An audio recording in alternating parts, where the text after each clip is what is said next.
यक्षिणी. पुण्याजवळच्या खेडेगावात उंचपुरा मजबूत बांधा असलेला 28 वर्षाचा तरुण युवक विजय नावाचा मुलगा राहायला येतो.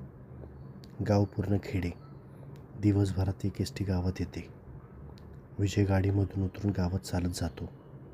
संध्याकाळ होत आलेली असते. सूर्य मावळून ऊन उतरत होते. रस्त्यात त्याला कोणता माणूस ना कोणती मोटारसायकल दिसते. फक्त लांब सडक, वाळवंटी रस्ता आणि बाजूला असलेली कोरडी झाडे. तो कसाबसा गावात पोहोचतो. त्याला गावाच्या सुरुवातीलाच एक मोठं पिंपळाची झाड दिसते. छान दाट बहरून आले होते. सावली पण दाट आणि गडद होती. तो चालून दमलेला असतो, तर त्याला असं वाटतं की आपण इथं विश्रांतीसाठी बसावं.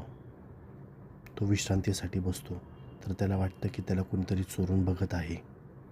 तो इथे तिथे बघतो, पण कोणी नसते. पण त्याला पायातल्या पट्ट्यांचा मंजोळ आवाज ऐकू येतो, म्हणून तो कावराबावरा होऊन बघत असतो. तेवढ्यात तिथे एक माणूस येतो. मळकी कपडे, डोक्याला पंचा गुंडाळलेला. बहुतेक शेतातून काम करून घरी जात असावा. तो विजयला बघतो आणि म्हणतो, काय पाहुणं, कुठून नवीन आलेलं दिसताय? त्यावर विजय त्याला म्हणतो, तुम्हाला कसं माहीत मी नवीन आहे? तर तो म्हणतो, अहो, या पारावर एकतर वेडा तरी बसतो किंवा गावात नवीन आलेला माणूस तरी बसतो, ज्याला इथलं काही माहीत नाही. तेव्हा मी विचारतो, म्हणजे काय? त्यावर तो उत्तर न देता निघून जातो आणि म्हणतो, जावा आता ठिकाणाला, ती यायची वेळ झाली.